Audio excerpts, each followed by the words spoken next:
Let me ask everybody to mute, other than those who speak, and that will help us all. Please self-mute your microphone.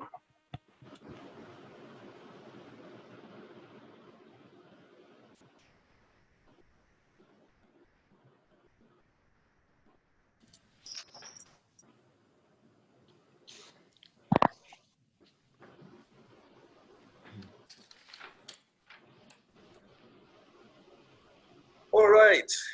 So good evening here in Israel, and good afternoon to you in the US, and I think that we may have some followers beyond the US. We are very proud and happy to be able to launch our webinar series.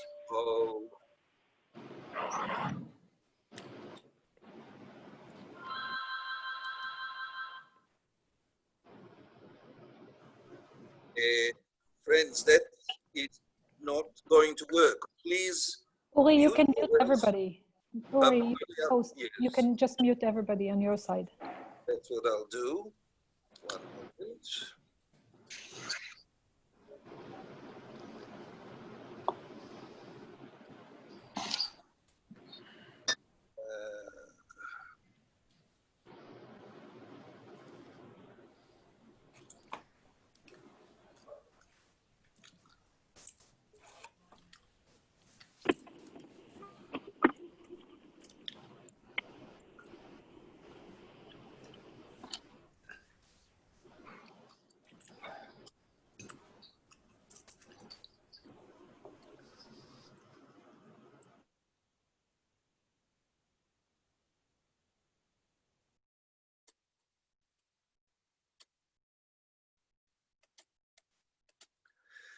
All right, shalom again.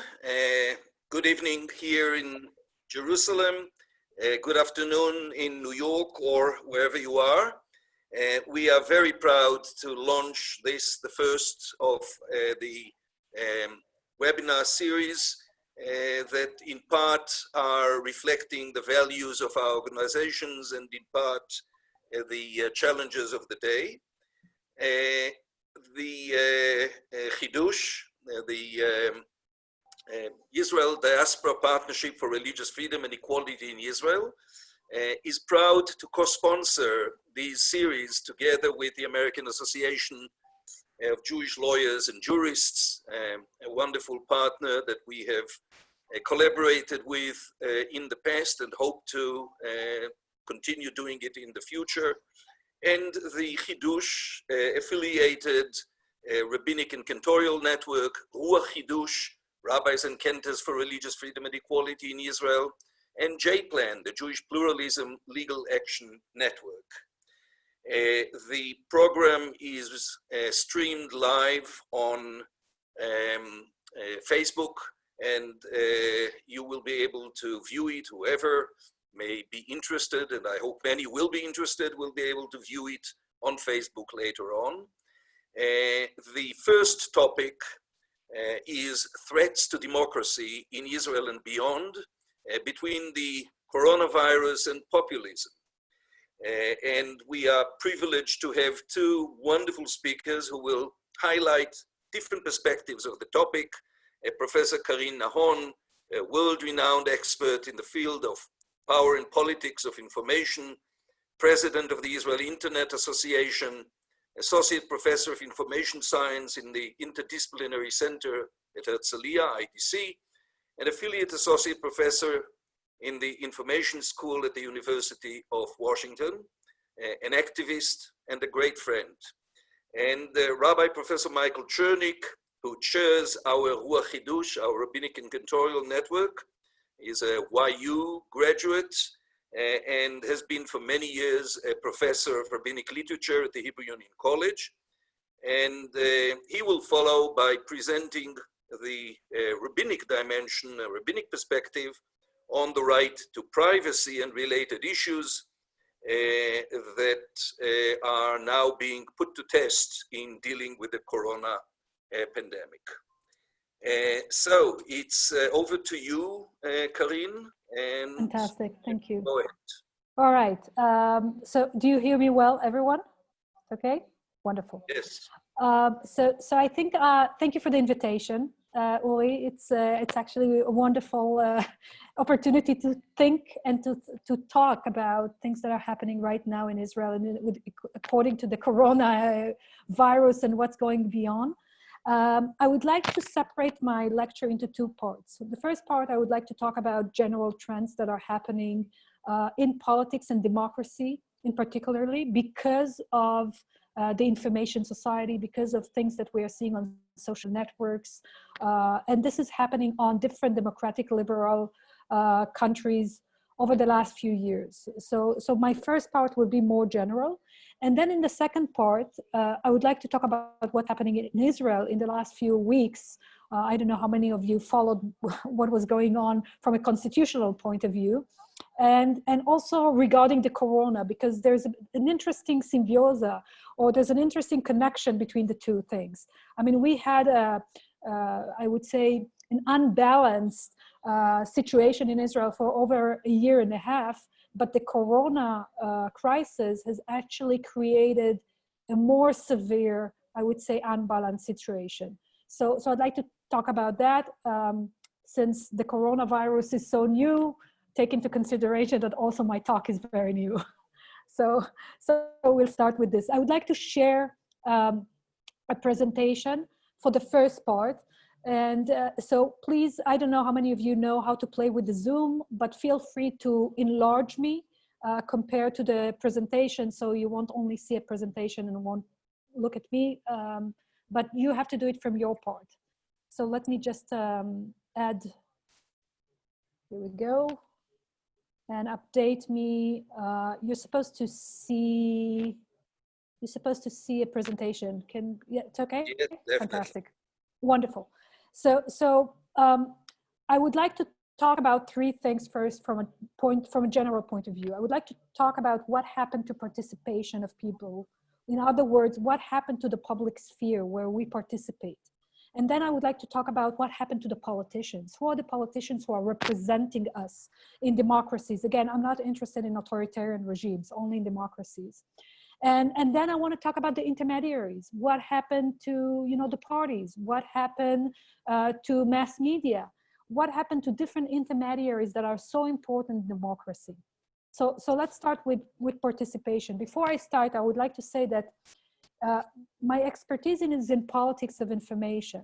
The idea in politics of information is understanding the power dynamics between different stakeholders as they occur on social networks, as they occur in technology, as they occur in information platforms. However, in the last 10 years, slowly, I've noticed that I've been starting to ask different questions that are happening to the democratic regime. Now, since I'm coming from political science originally, it was a nice, close-up, but it's not such a wonderful thing that everything is so mixed with each other. So whatever happens in social networks has an impact immediately and dramatically also on our political regimes and also on our electoral systems. So after I started with this, let's start. So what really happens with participation? The first fascinating thing that is happening because of information society, because of social networks, is that information flows are not equal. In fact, they're very skewed. They're not democratic. And in fact, everything that we see in social networks, technology in particular, is not neutral. It's actually very political. And this is very important for us to understand because it actually impacts all our discourse, how we speak about politics, how we speak about democracy, how we speak about values. It has a tremendous impact. I'll give it as one example and you'll get what I'm talking about. Take a look at this picture. This is a picture from a year ago, and it shows the attention of people in every country. And you can see that one particular company actually prevails here, but it shows you the attention of all the people and how the interaction are happening on social networks. And if you'll see at this map, if you take out China and you take out Russia, you see that Facebook, in this case, has the capacity, actually has the monopoly on the social discourse. And if I'm trying to translate it, has a big impact on our political discourse, because the political discourse is happening on social networks. So in other words, the participation and the way that we participate through different intermediaries is definitely not equal. Most of the world uses Facebook. And that means that one big company has a big impact on different things that we're saying. Another thing, by the way, this is how the world looked like in 2009. Much more diverse in terms of the supply chain. Another thing that is happening in terms of the participation is the skewness. In other words, let's take the AfD in Germany, for example. The AfD in Germany a year ago used to be around 11 to 15%. It depends which poll, but that's plus minus, that's the numbers. If you look at how much political discourse is being created and transferred, the traffic of the AfD on networks, you'll see that it captures around 85% of the traffic in terms of the political German sphere, which means that it's very skewed. AfD is a very political extreme right in Germany, but that means that whatever we see is not necessarily the same thing as the real power that is happening outside of the networks.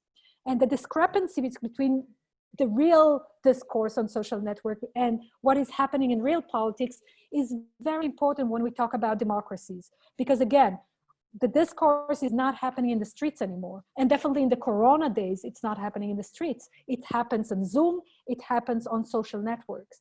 So if you have a distortion on social networks for the political discourse, pay attention that this also creates a distortion in the political and social arena as well, the real one. And one of the things that is fascinating in the information society is when we thought that technology will bring people together, what we find out is that homophily, the idea that we tend to connect to people who are like-minded, who look like us, who behave like us, who actually have a similar taste like us, we thought that it will be gone in the information society, and we see the opposite. Take a look at the left side on the bottom. This is from 2006. This is the electoral system in the United States. The red one is the Republicans, the blue one is the Democratic, and you can see how much we are talking in camps. In fact, there is almost no cross talking between the camps. Same thing if you look at the right side below, this is the discourse in Twitter this time, in Protective Edge in Israel. And again, not only that you see two big camps, now you see them being more polarized. You see that the black part in the middle, it's not for, you know, it's not an arrow. There's a big distance ideology between the two camps.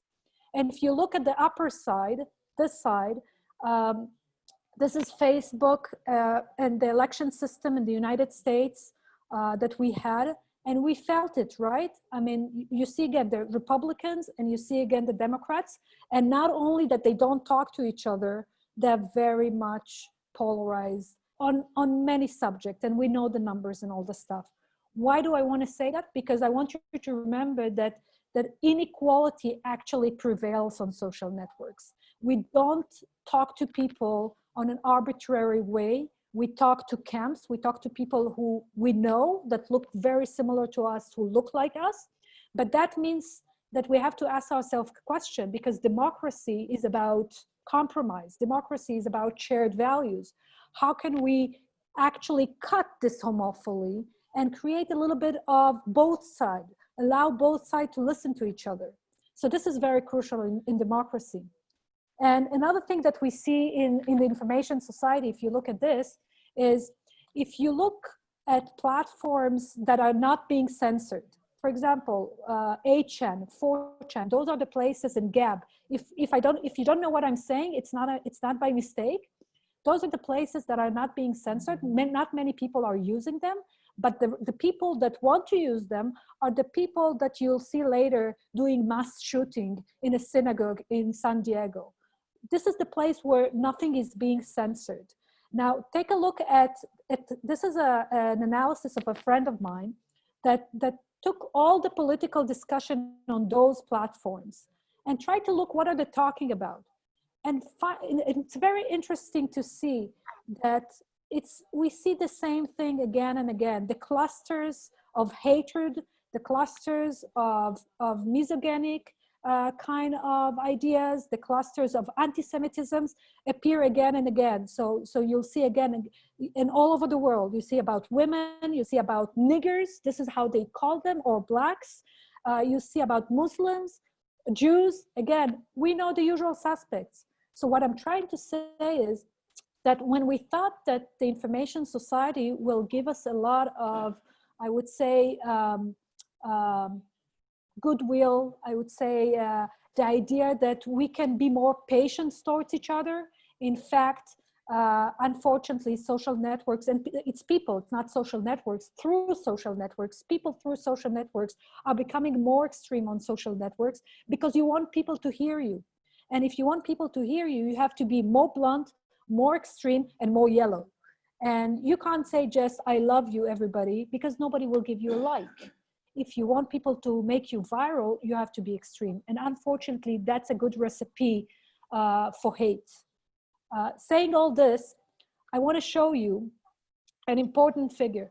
So the Pew has been following this thing from 1994. It's been trying to kind of measure the distance between the median Democrat and the median Republican on different levels, on different dimensions, health, I would say taxes, defense, etc., etc.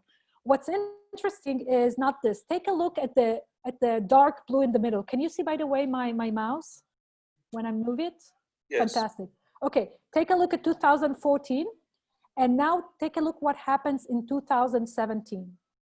Now, why am I being kind of picky about the dark blue? Is because the dark blue is the most important thing in democracy. The dark blue is where the median Republican and the median Democrat can talk to each other, even if they don't agree with each other. And you can see very nicely how the dark blue in the middle has shrunk over the year and become more and more minimized. And we feel it, right? We feel it when we talk to other people. The intolerance to what people with different views has to say to each other. If you add that with the phenomenon of fake news on the world, for example, take a look at this. This is a beautiful, by the way, analysis. Fake news has the tendency to basically propagate more fast to more audiences than non-fake news. So if you look at this, this is an analysis of the immunization discourse at the time of the election of the United States. The red dots that you see are fake news or bots or fake accounts. The larger the dot is, that means that more people shared it. What you see here without the need of any mathematical kind of models is that every discourse today is contaminated with fake news, which means that we have to be a little bit more suspicious about what we're talking and with whom we're talking. And this definitely hurts processes in democracy. If many things are a lie, then people are starting to distrust each other and distrust different mechanisms that are so crucial for democracy. All right, second thing, let's talk about representation. So think about what happened since Menachem Begin, for example, or Kennedy. What happened to politics, you know, to the big mass lectures and audience where you talk to a big audience, where we moved to Barack Obama, which was the first one who talked about social networks and used social networks very highly, to this person who's been basically, Donald Trump, he's been basically taking social networks and he's been doing to many people a lot of lessons. He's been actually inventing the system. What am I trying to say? I'm trying to say like that. The trust in four main mechanisms that are so crucial in democracy: at the political parties, the Knesset, government, by the way, this is true also the United States, and media, has shrunk over the years. If you think about the role of parties in the 70s in Israel, which was very strong, we had two big parties, and the maximum was in 81. And now where the parties are, where they're all split into small pieces in representative democracy, you can see the problematic thing in democracy. The trust levels are very low in those four things. And those are four mechanisms that are crucial in society, that are crucial in democracy. Without them, there is no intermediaries between, the political system and the citizen. Now, why am I saying that? So we have one trend where the trust has been going down and decreased over the years. And we have another trend of populism who's been rising over the years. And the reason why populism has been rising over the years is because we have a trend of politics, we call it in our jargon. What do I mean by political politics? I'm talking about the idea that it's not anymore about the party. It's not anymore about the group. It's about the star. It's about this one politician that actually captures the attention of everything. And in democracy, it's very dangerous. On the one hand, those politicians would say, I don't need those mechanisms. I don't need those intermediaries. I don't need the mass media, they would say, because I talk to you, the people.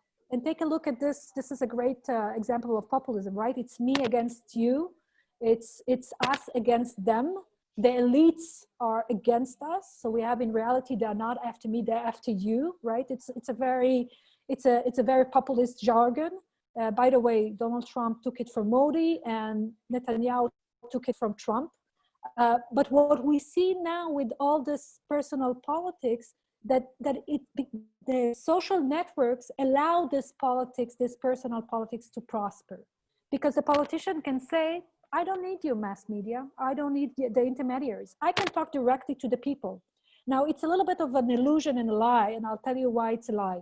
Take a look at this tweet that Donald Trump has been tweeting for so many times. So just one of them. The rigged and corrupt media is the enemy of the people. Now, it's a very interesting tweet, right? Because it shows you the personal politics in its best, if I can say best, into this thing. But when I'm saying in its best, because what is Donald Trump saying?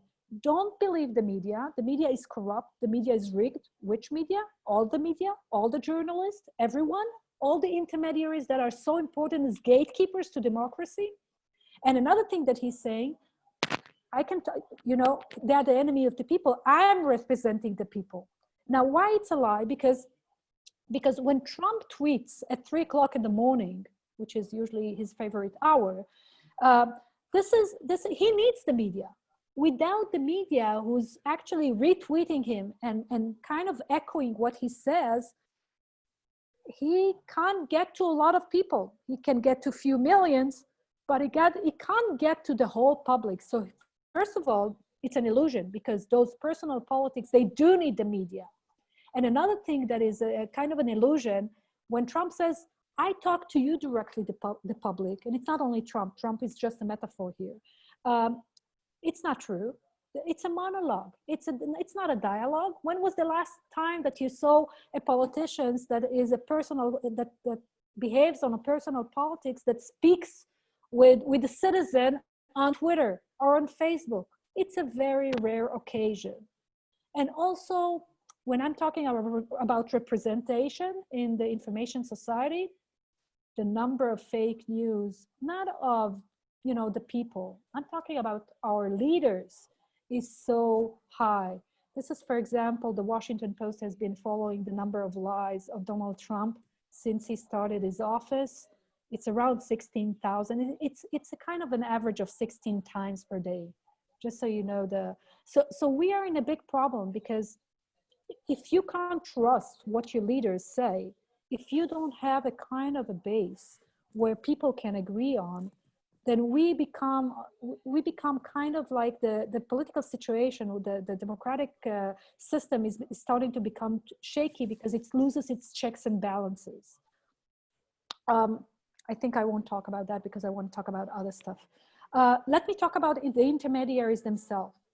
So one of the things that really happened during I would say in Israel, but also in other countries, is that the gatekeepers, the main gatekeepers of democracy, has been weakening more and more. And we see that very strongly in Israel. We saw that in the justice system, the high Supreme Court. We saw that in the Knesset. I will talk later about Corona in Israel. And then we can dive deeply about that. But it's also true to different parts. I'm talking about the enforcement units. I'm talking about the interrogation units. I'm talking to every gatekeeper that is in the system, because again, the executive branch wants more power on behalf and on the expense of the legislator, on the expense of the audit, on the expense of the mass media who's been auditing other people and other politics, and we pay the bill for that. And it's not a vacuum. We see who entered instead of the state into this business. The idea of the monopoly of Facebook, Google, all those big platforms, Amazon, Twitter, it's not a mistake. They entered because the state is very weak in those places. Now, the state is not controlling those spaces. And what happens is that those entities that are private entities are controlling what we say, how we say. In fact, they're controlling the boundaries of freedom of expression. And also, I would say, of privacy. I know that Michael is talking about privacy after me. I'll talk a little bit about that. But they're controlling basically the rules. So in other words, if you think about sovereignties of countries, especially democratic countries, we've got suddenly private entities that they actually are the legislator, they are the arbitrator, they are the enforcement power on, again, social networks. And I remind everybody, this is where politics is being crafted. This is where politics is being discussed. And so it's so important to us. And they actually decide also what's the frames of the discussion. So take, for example, this is a neo-Nazi group in Poland that Facebook has decided to take out. Now, usually Facebook doesn't take out anti-Semitic kind of content, except when it comes to 3 countries: Israel, Germany, actually 4 countries, sorry, France and Austria. So you see all the time this debate about whether they should return that content, whether they should take out that content. But think what it means to the sovereignty of countries when somebody else, instead of the legislator, instead of us, decides about those things.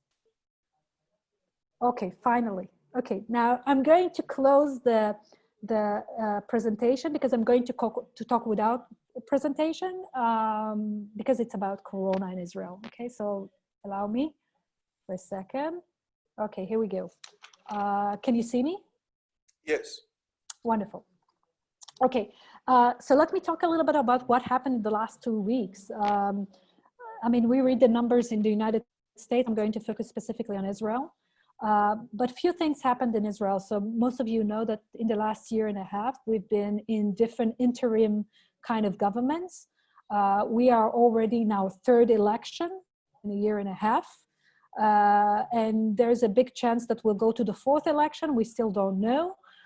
But what happened because of the corona is an interesting few things that happened. And I think in other countries, similar things are happening with the different customization and different contexts. The first thing that happened, and I talked a little bit about that before in the general trends, is that the legislator is becoming much more weaker, and this comes on the expense of the executive branch.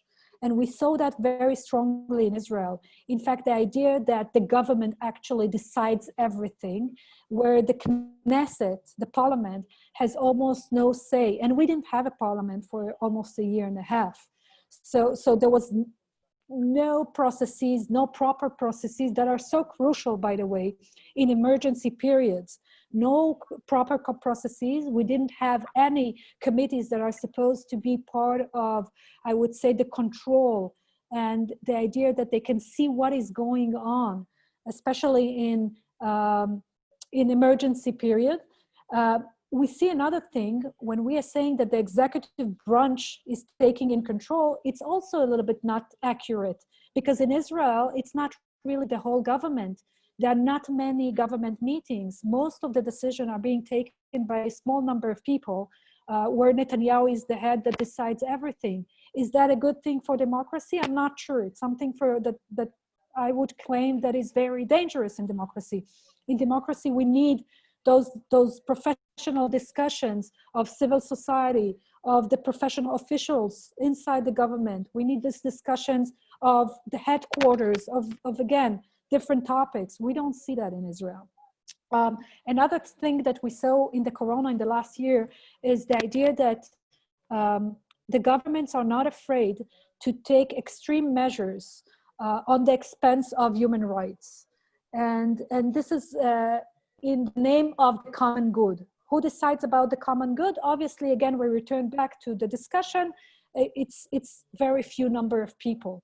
Now, in Israel, we had, I don't know how many of you know, but right now, actually, there is the discussion about that is going on regarding the Shabak being able to help the corona crisis. And there's a big problem about that in Israel and a big debate about that, because the Shabak is not supposed to deal with civilian crisis. It's supposed to catch terrorists.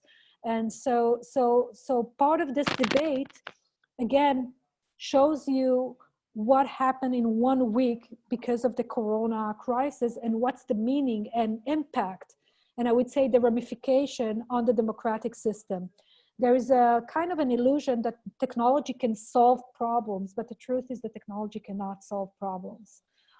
Because what's happening right now with the segregation and all the blockage is much bigger than this technology or that technology.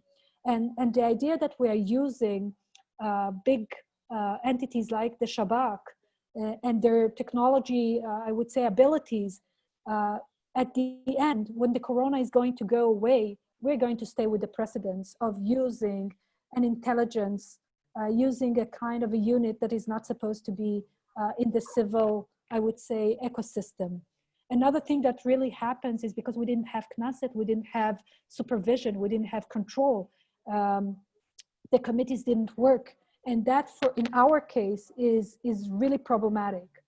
So if I'm looking about what happens in 1 week regarding the corona crisis in Israel, I think it actually creates big challenges to democratic regimes. And democratic regimes are trying right now to save lives. They're trying to keep, to keep on moving at the time of so many deaths and casualties and people who are suffering.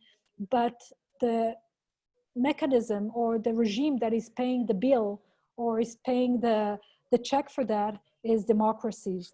And finally, I would like to talk about what happened in Israel with no connection to the corona, regarding last week with the chairman of the Knesset, who refused actually to create a vote to replace him, and who refused to actually assemble the different committees.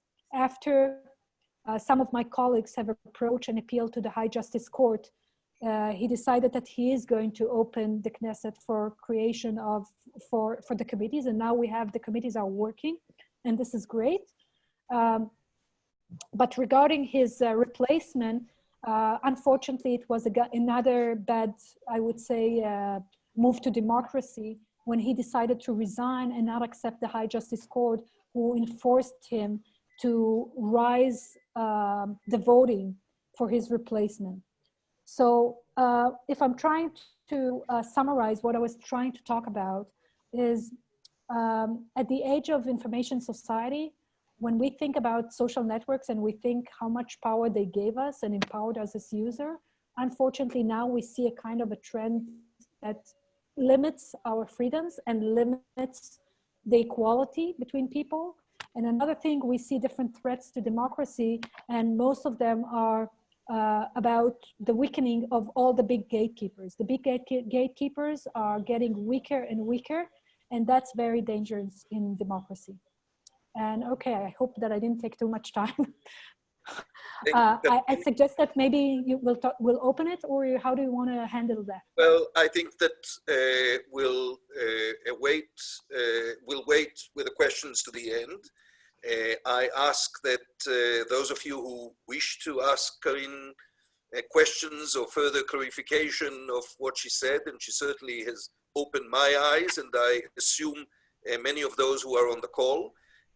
So use the chat and write your questions, and she will be able to see them for herself, and I'll try and recap them at the end of Michael's comments, and then we'll open it up for further questions. So Professor Michael Chernik, a very different perspective, that of the Jewish tradition. Go ahead.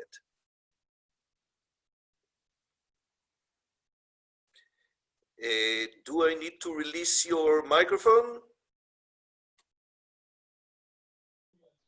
Yes. There we go.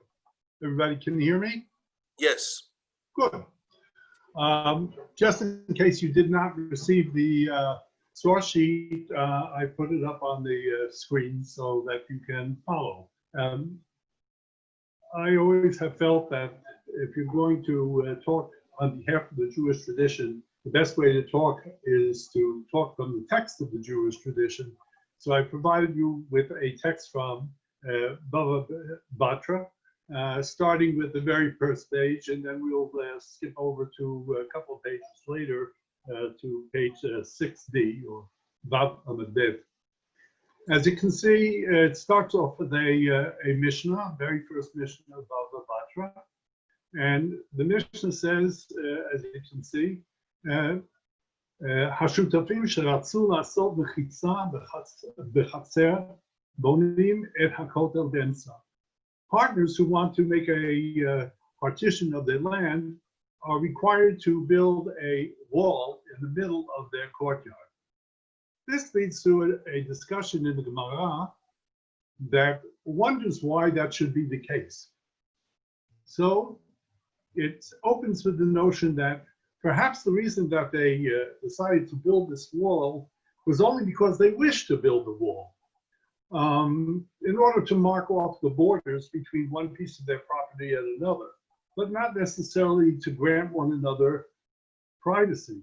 Or even if one of them wanted privacy, he was not in a position necessarily to force the other party to build that wall for the sake of privacy. The wall could be very low, just mark off a border, and obviously people could see right over the small psipas, as it was called, just a line of stones that would indicate where the border was. This leads to a very interesting notion because the Gemara ends with the statement that if this is only a matter of personal will, and nobody can force anybody else to provide a wall that blocks off vision, then loss sustained by damage caused by sight, an interesting idea, is not considered damage. Now, if you take a look a little bit above this, there is the Gemara statement that I translated. It says, from this it may be concluded that damage caused by sight, meaning discomfort suffered by someone because he is exposed to the gaze of others while he is in his own private domain, is not called damage.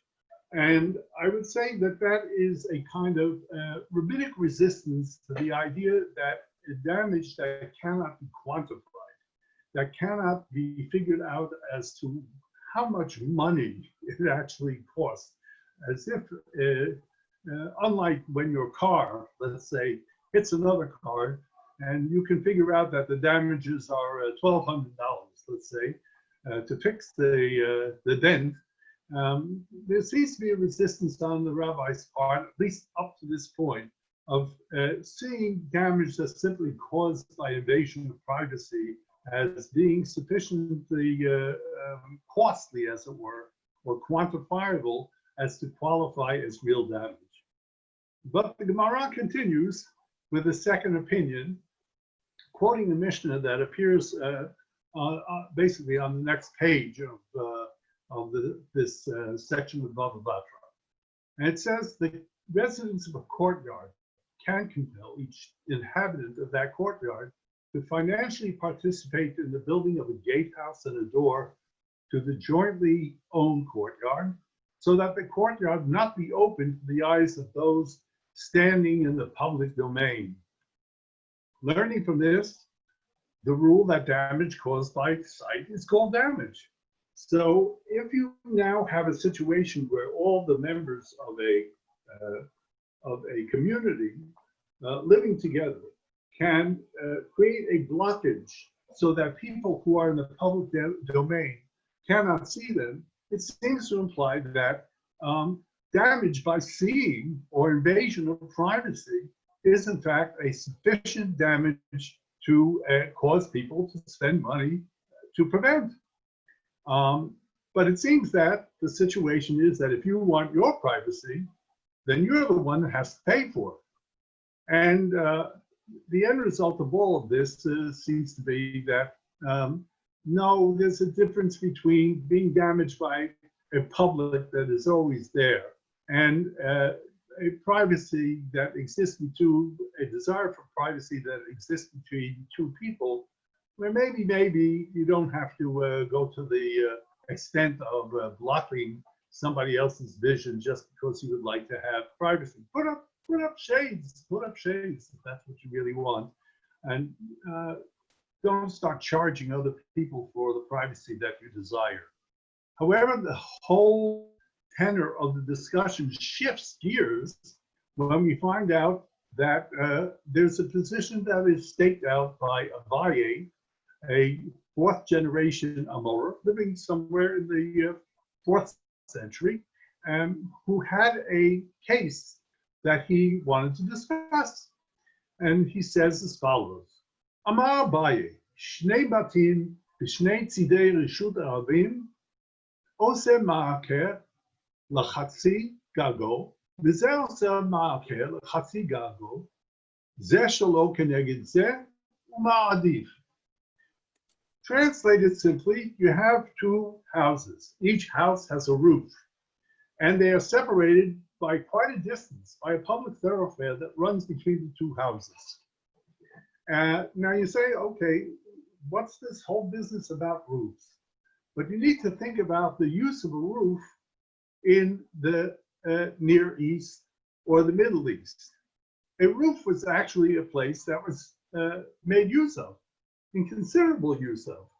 I think that anybody that's been to the old city in Jerusalem, if you get to a high roof somewhere there and take a look across at the expanse of the old city, you see lawns on top of the roof. You see sometimes a few goats on top of the roof.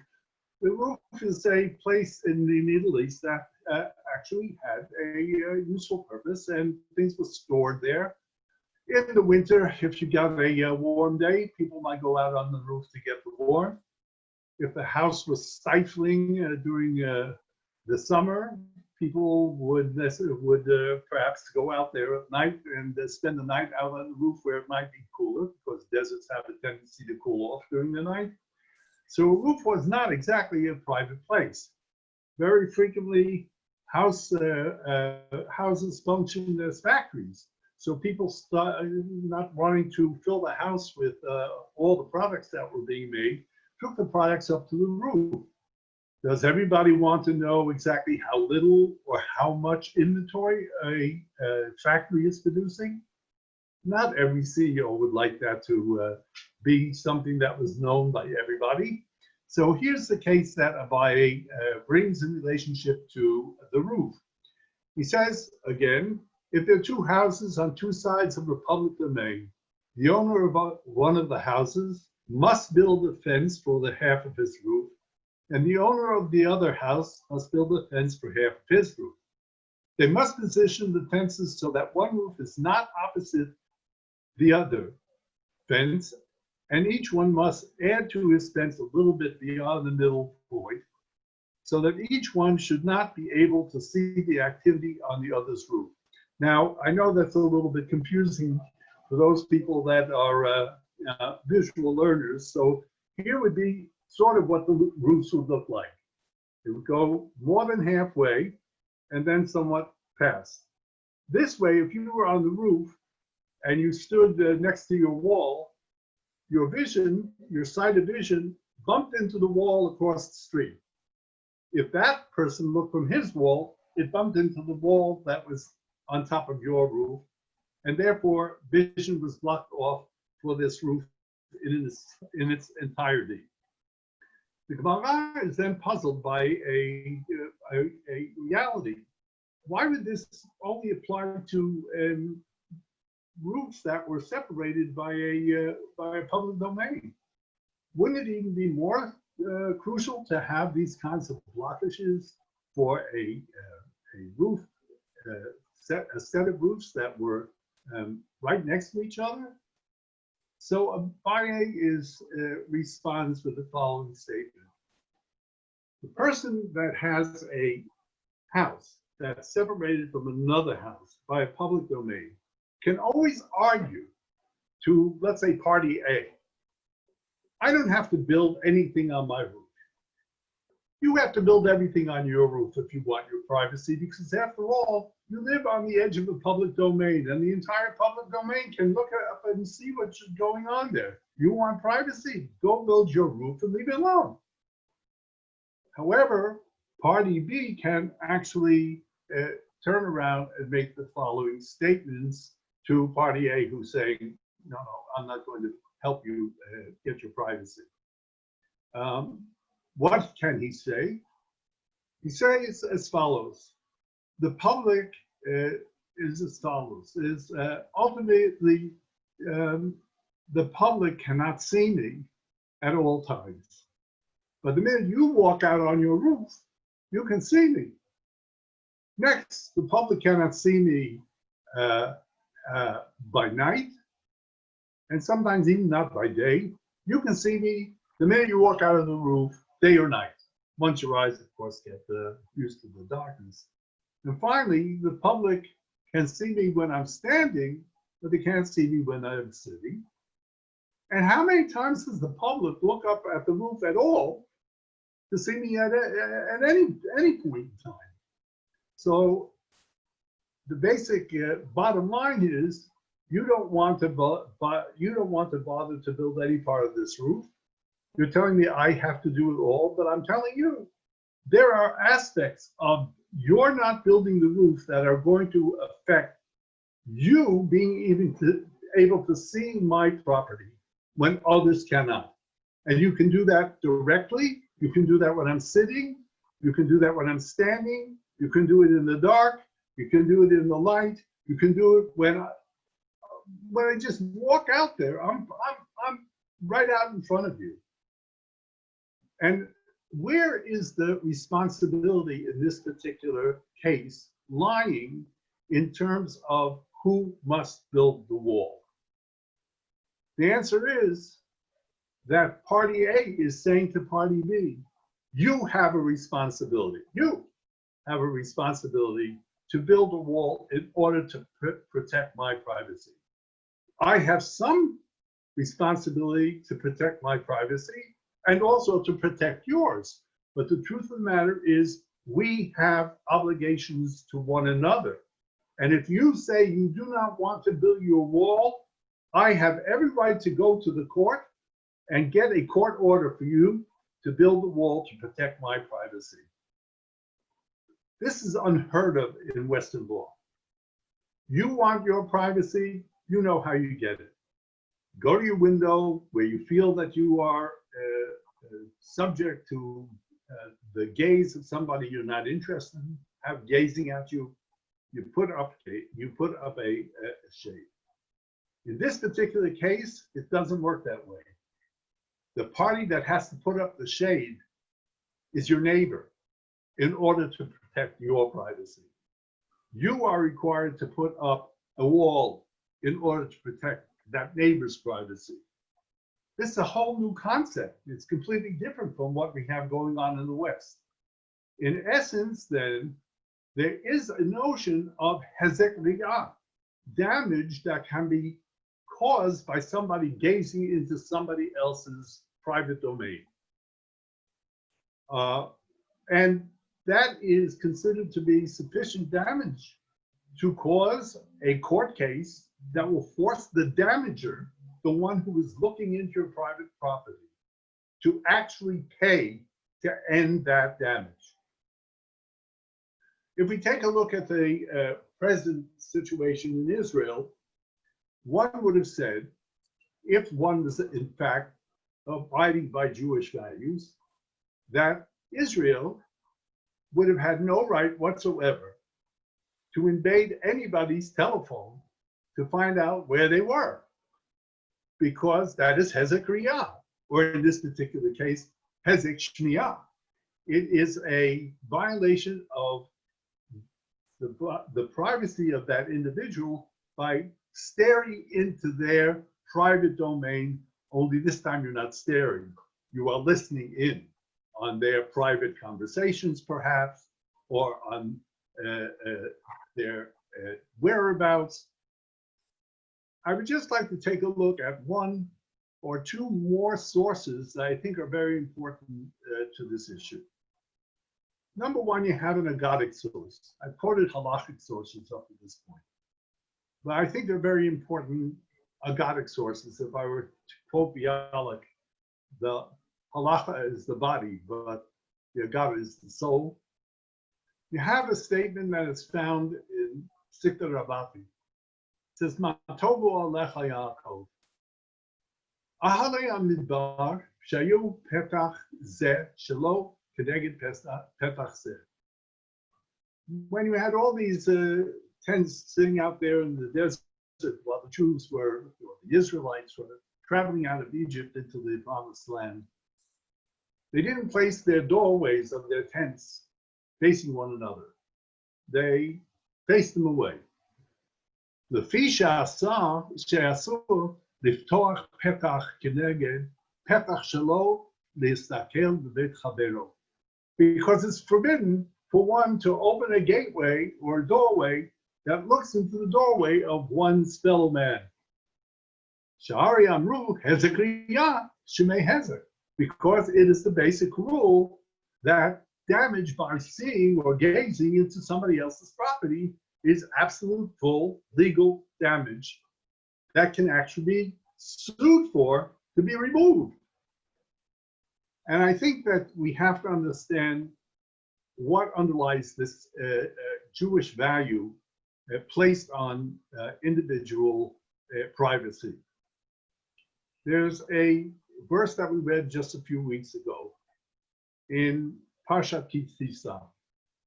Vaydaber Adonai el Moshe lemor, ki tisa et rosh bnei Israel letkudehem, v'natunu ish kofer nafsho l'Adonai b'fkodotam, v'lo yeh bahem negef b'fkodotam.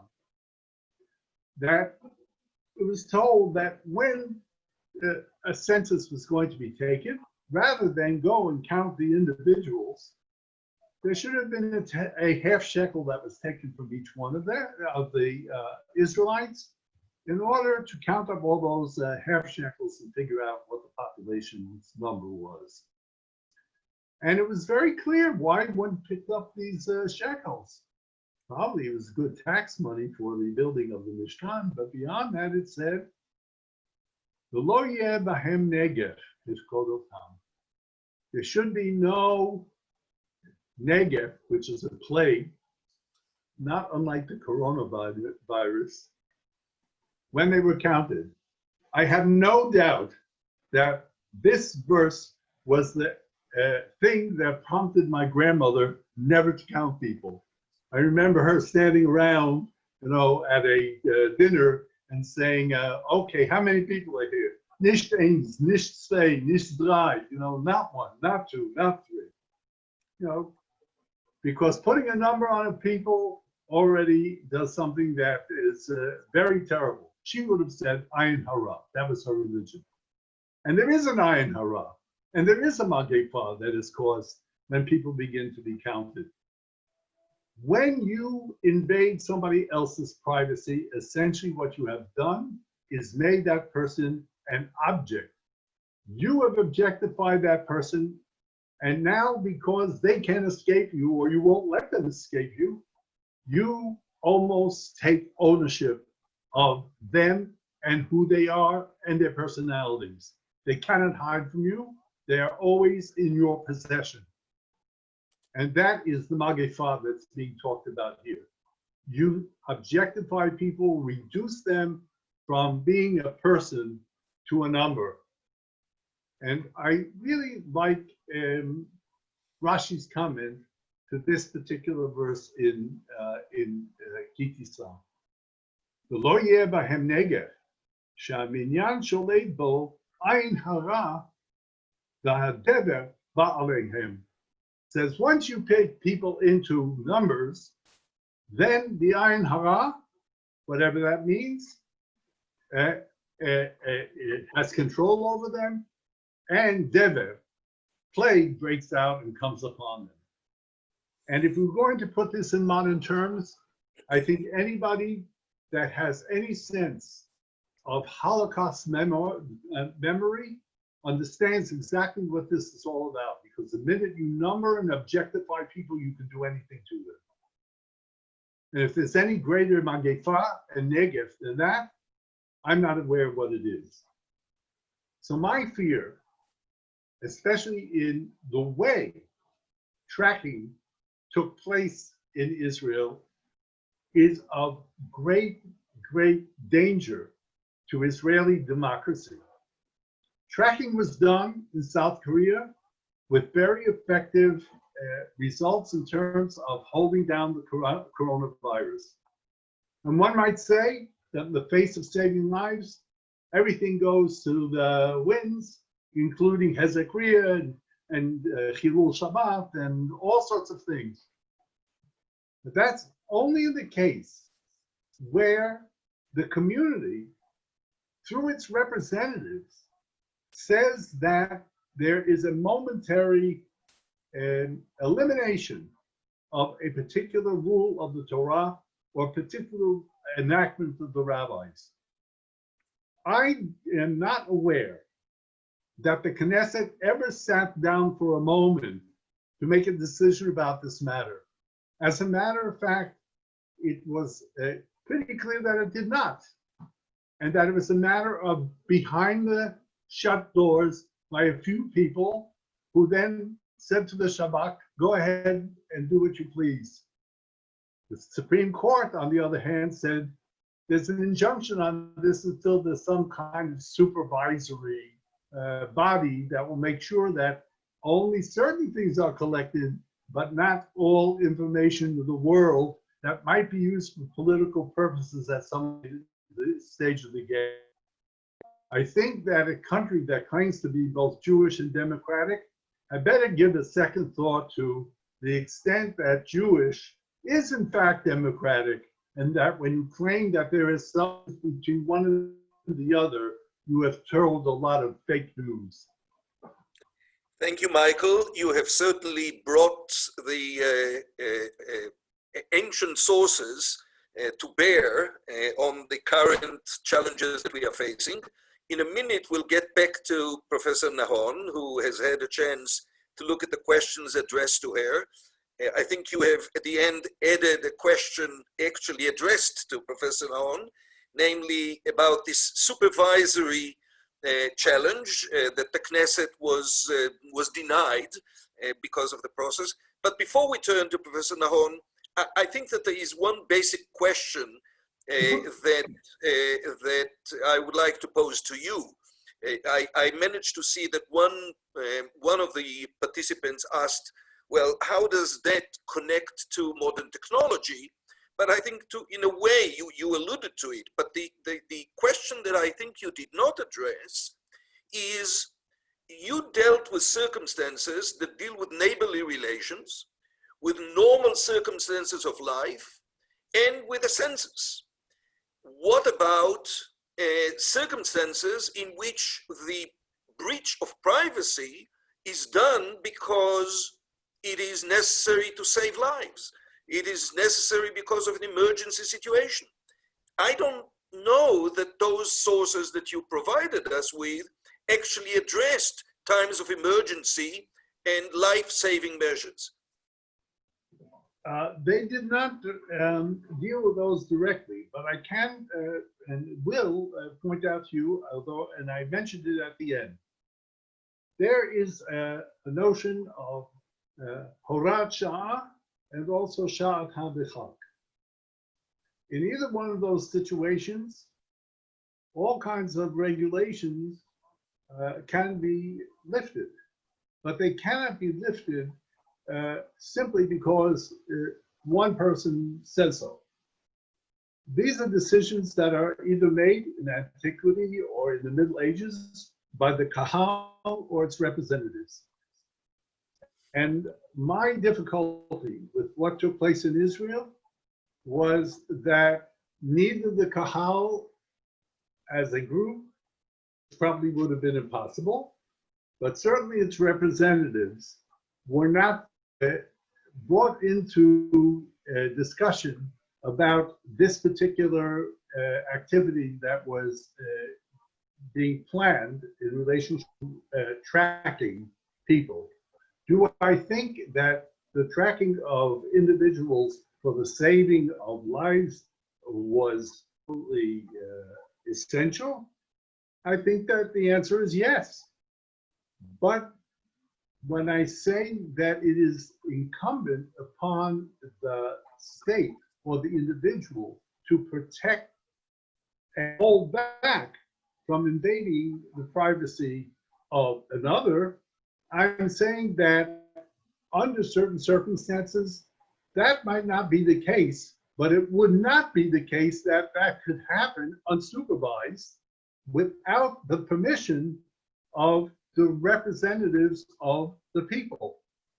Thank you, Michael. It's certainly is a segue, a natural segue to go back to Professor Nahon, who exactly, that is exactly the area where she left us in the first part, and a good time to come back and address the issue of supervision and the other questions that were addressed to you. But before I turn this back to Karine, I would just like to say, let's remind ourselves that in face of this kind of behavior, there was a convoy that went up to Yerushalayim and a 597,000 digital protest that came across, and this is Karine for sure, came across the public's social media to say, we are looking at the demise of Israeli democracy if this goes on.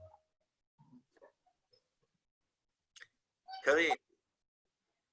All right, so what I suggest is that maybe the people who ask questions, I mean, I read them, but maybe you can present the question. I can ask Which one would you like to start with? I'm open to talk about anything. I mean, I just all right. Talk questions. It's the best so, thing. Let's see. Who do we have? What about, well, I don't know how to pronounce your first name. Is it Peter or Peter? It's Peter. It's Peter, a good Australian name, and I live in Jerusalem, so it causes much hilarity here. Well, go ahead and ask your question. But I'm particularly interested in the younger generation. Yep. They're not even using Facebook. Your first diagram showed Facebook. That's true. But it doesn't apply to the younger. You're right. It's confusing, right? Because Facebook bought Instagram and WhatsApp. Okay, it covers them. But I'm interested that they don't and have never really experienced traditional media. They don't rely on it. My own children get their news from Twitter, and they choose whom they want to listen. And it's exactly as you're saying. They cluster around people whose views they empathize with, and that's the news. That's the source of news. So is there any hope for democracy with that young generation who don't know anything else? Well, first of all, I have to say that I get my news from Twitter as well, but it depends who you read on Twitter, right? So we have yeah, but we don't have to be negative about social networks. The problem is that maybe you want to say is that they get their news from social networks, but not necessarily trustful news, not necessarily, you know, the credible news. So part of the problem of the younger generation is really to get them to have the right information literacy. But I have a secret, and don't tell it to anyone except it's live on Facebook right now. The secret is that they're much better in getting their literacy in place. So they have a higher information literacy than we do. So we have to know that they would know how to identify fake news much before you do, or me. So we tend to talk about the younger generation as they don't really understand, but they don't know the media. But on the other hand, we have to understand they don't like to participate like the old generation. They don't care about voting 1 in 4 years. They don't understand why it's logical. For them, they have to vote in every second. This is their life, right? It's like all those trash that we see in TV where you're voting for whatever you vote. And that's part of the thing. So you're asking me whether the younger generation is very much involved. They are just not involved the way that we are used to see them involved. And so part of the thing, we will have to do some modification in the way that we think about our regimes. Peter Buxbaum, chair of J-Plan, the Jewish Pluralism Legal Action Network, and we have the co-chair Mark Enshin from Toronto with us as well. Peter, you asked about Facebook. Do you want to ask your question? Yeah, I think a lot of what goes on Facebook is probably irrelevant to reality. So I was, I'm sort of following up on the last question. It's an echo chamber, and I'm not sure what conclusions you can draw from the fact that people don't tend to cluster their views on Facebook. A lot of people don't use it. A lot of people just use it to reinforce what's there, and they would have been thinking anyway. So I'm not sure what indices of interaction are really reliable, I guess. Okay. So one thing that it's very important for me to say, the networks are homophilized in the idea that we talk with like-minded, but echo chamber is something that we tend to say in a more popular way, but we don't see echo chambers. Echo chambers mean that your ecosystem is closed. That's not the situation. People are very much open in their information practices. The problem is that they talk with people who think like them. And by the way, this is part of the solution, because think about it this way. The people who think like me and they look like me and think like me on a particular dimension. So for example, let's say that I have a network of women. So I have a kind of a bonding and we talk about certain things that are similar to the network of women. And then I have another network of religiosity, of people who think like me on a religious dimension. And then I have another network of people who think like me from an ideological point of view. If we want to create this change that people will interact with each other, think about those people that can actually merge those networks together. In other words, I can talk to somebody that I trust on one level, on another dimension. So I can talk with the person that I trust on the religious level. Let's say that we are good friends and we agree with each other on the religious level, but I don't agree totally about politics with that person. But since we trust each other on the religious level, then we will be able to start talking also on the politics challenges.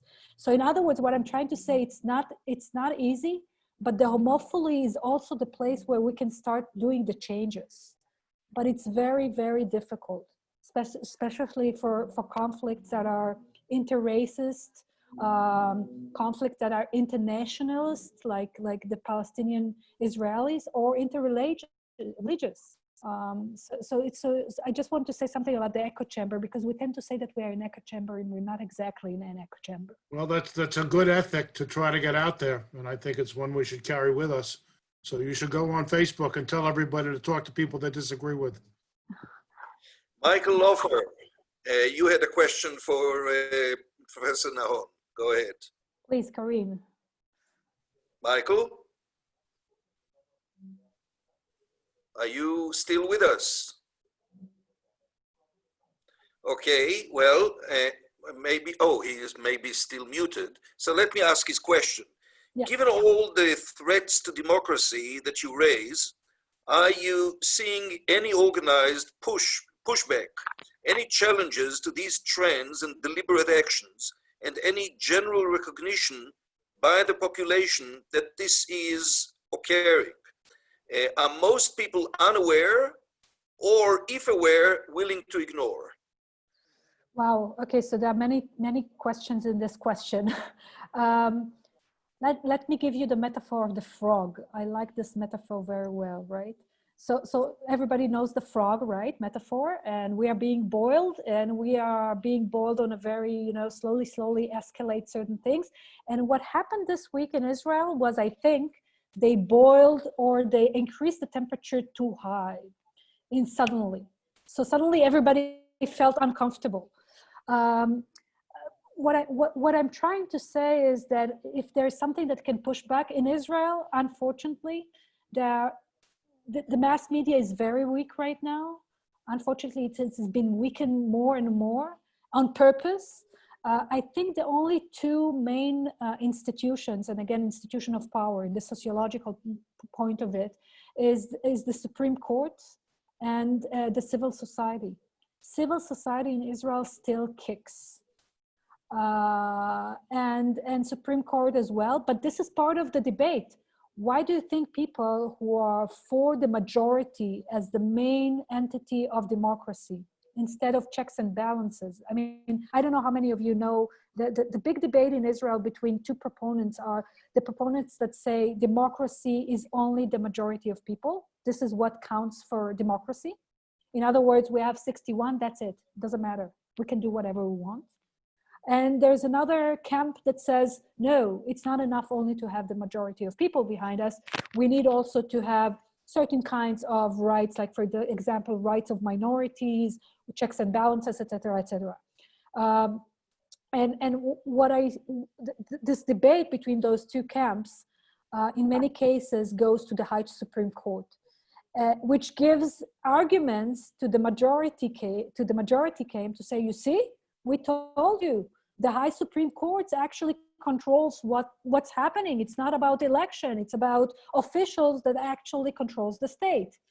And so unfortunately, I think until the changes won't happen in the political arena, we won't see good stuff coming out of it. I mean, there is a limit to how much the High Supreme Court can intervene in the parliamentary life and in democratic life in Israel. And I say that unfortunately because I'm one of the people that appeals to the High Justice Court.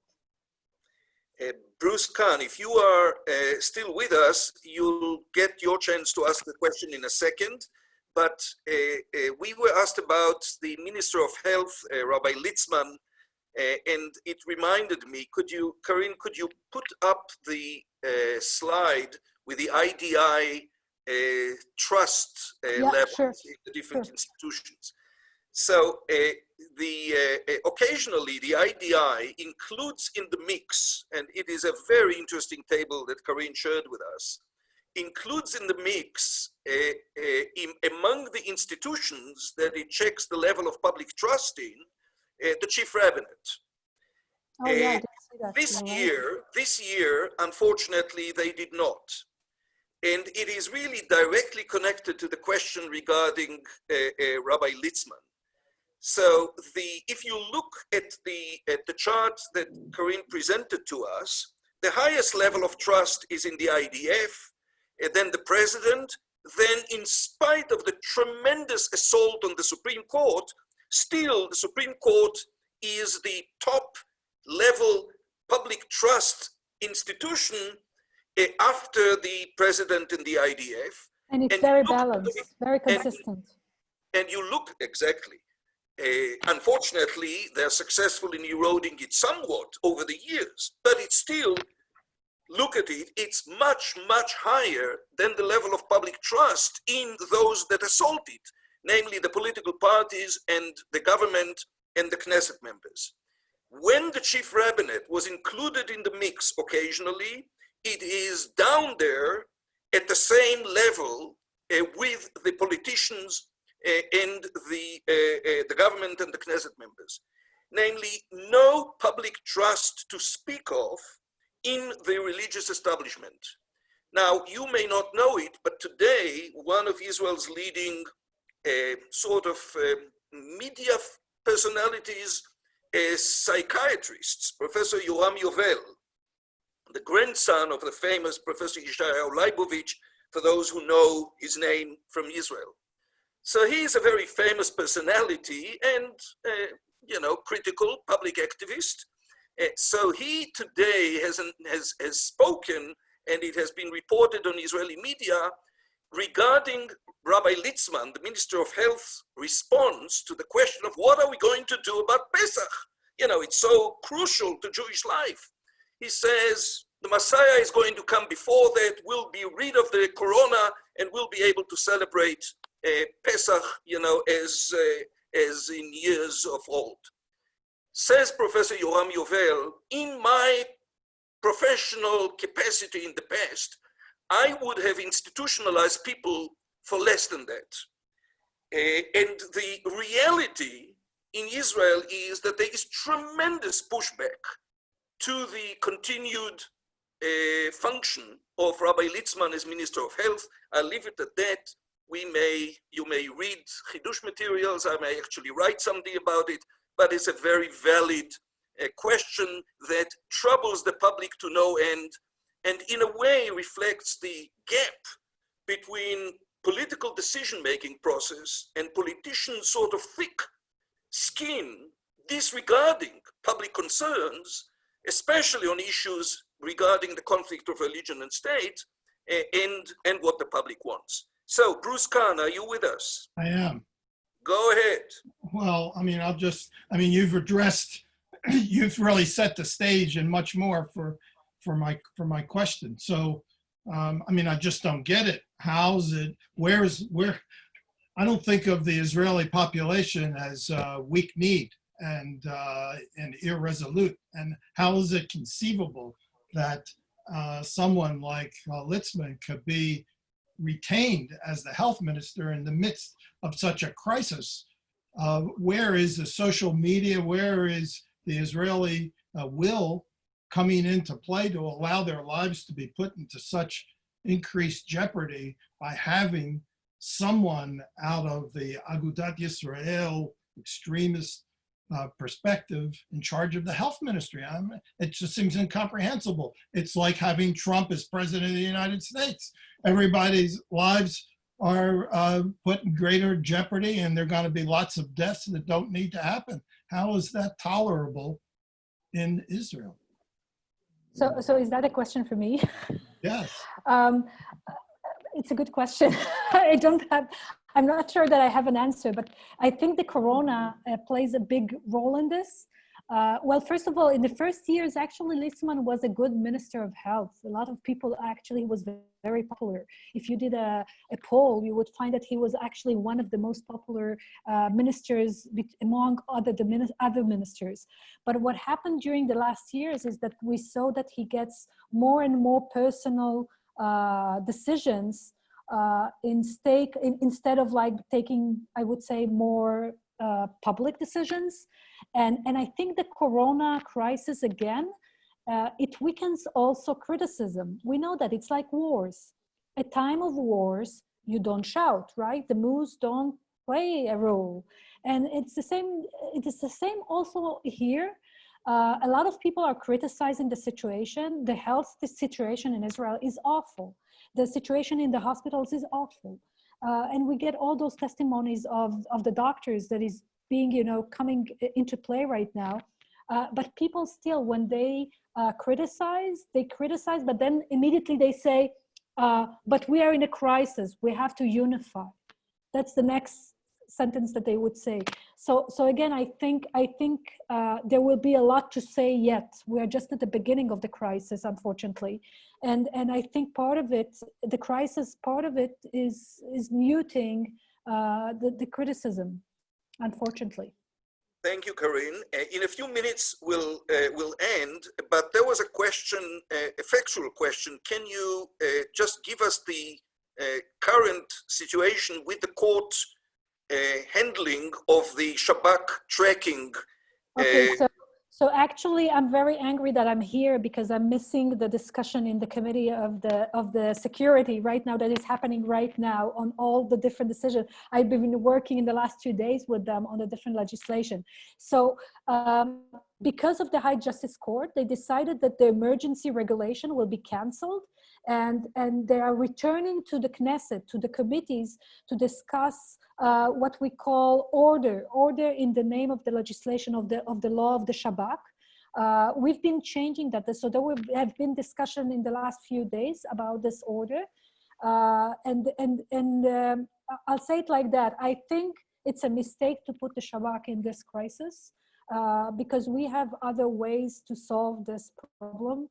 And I don't think it's a good idea. Saying this, once they decided that the Shabak will be in the business, what we were trying to do is create the right measurements and the right supervisions and control to make sure that only the specific information is being taken and that the data is deleted after very fast, and that other measurements are there to make sure that everything is in place. I don't know how many of you heard Naftali Bennett today. Naftali Bennett today threw a bomb.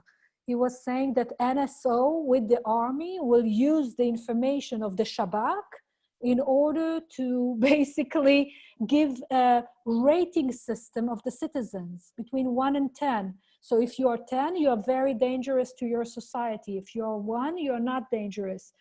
And this system would be operated by artificial intelligence. And by the way, NSO is in the business. Hooray, hooray. So this bomb fell in the morning. And you know, now we are fighting against it, but this is exactly what I was warning from. The story of the Shabak is not really about the Shabak. The Shabak, they do a good job. They are good people working against terror and all this stuff. They shouldn't be in citizen crisis. The problem is that once you open the door to the Shabak for the first time, suddenly other people are coming and saying, wait a minute, we have the information of the Shabak. Let's use it for other stuff. And this is actually what Bennett was saying. And this is exactly what we were warning from. So hopefully we'll be able to take out this from the store again. But I think the Shabak order would be approved today after a lot of changes and supervision from the committee of the Knesset. Thank you very much. Now, there was one additional technical question or logistical question, namely, can we get your presentation? Definitely, yes, I'd be happy to. So if you'll email it to me, I'll email it to all the participants who registered for the call. I'd be happy to. And I want to acknowledge again with gratitude Stephen Greenwald, who is the president of the American Association of Jewish Lawyers and Jurists, and it's a great partnership, and we look forward to working in the future together as well. And the note regarding the next 2 sessions.